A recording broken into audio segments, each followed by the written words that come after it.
ఒంటరిగా తిరుగాడు లేడినొక మనిషి చూసినాడు, చెంతకు చేరదీసినాడు.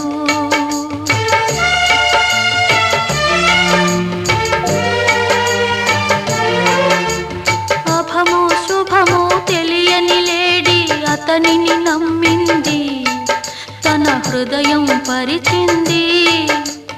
ఆ తరువాతే